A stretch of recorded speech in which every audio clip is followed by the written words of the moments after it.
बिस्मिल्लाहिर्रहमानिर्रहीम। आज के इस सेशन के अंदर हम लोग देखेंगे कि ईपॉस लाइफ के अंदर हम लोग सेल को कैसे होल्ड करते हैं और होल्ड सेल को कैसे रीओपन किया जाता है, इसका पूरा प्रोसेस हम देखेंगे।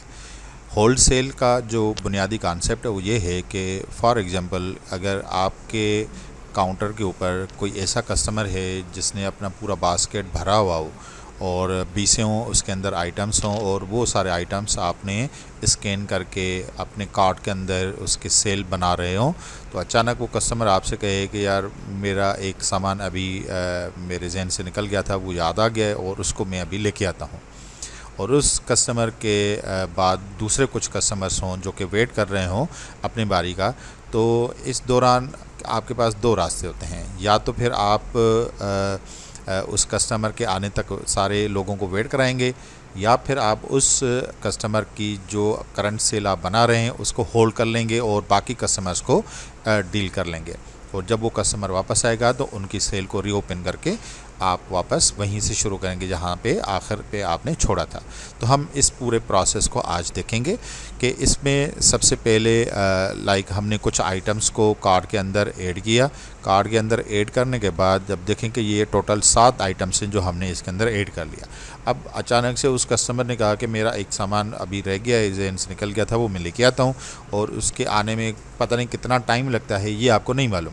तो आप क्या करते हैं, यहाँ पे होल्ड सेल या होल्ड सेल के अलावा आप Ctrl+N का ऑप्शन प्रेस करते हैं और उसके साथ ही ये होल्ड सेल के बाद ये आपसे ये कंफर्मेशन मैसेज कहता है कि आप क्या इस सेल को होल्ड करना चाहते हैं। हमने कहा येस, और येस करने के बाद आपने इसको होल्ड सेल पे कर लिया। होल्ड सेल पे करने के बाद ये आपका कार्ट ओपन हो जाता है और वापस आपका ज़ीरो कंडीशन में आ जाता है। आप दूसरे कस्टमर्स को यहाँ पे अपनी जिस तरह मैं एक सेल बना देता हूँ, पेमेंट भी ले लेता हूँ और ये पेमेंट लेने के बाद 7 क्लोज़ किया, 7 क्लोज़ के बाद ये वापस आ गया। इस दौरान अब वो जो पहले वाला कस्टमर था वापस आया। अब उसकी जो सेल थी यहाँ पे इन प्रोग्रेस के सेल के अंदर मौजूद होती है।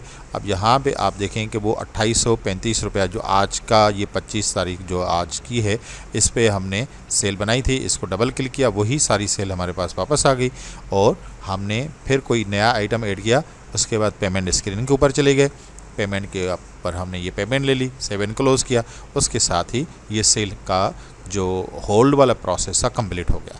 यानी कि हमने एक सेल बनाई, उसको होल्ड किया, होल्ड करने के बाद हमने एक ट्रांजैक्शन फिर बनाई जिसके पेमेंट भी ले ली। फिर हमने जो होल्ड सेल थी उसको रीलोड किया और रीलोड करने के बाद हमने उसके बकाया जो प्रोसेस था वो कंप्लीट किया और उसके साथ ही वो कस्टमर क्लियर हो गया। तो ये कंप्लीट प्रोसेस आपने देख लिया। उम्मीद है कि आपने इस वीडियो को लाइक किया होगा और आप हमारे चैनल को सब्सक्राइब करें और इस वीडियो को लाइक करें। बहुत शुक्रिया। अल्लाह हाफ़िज़।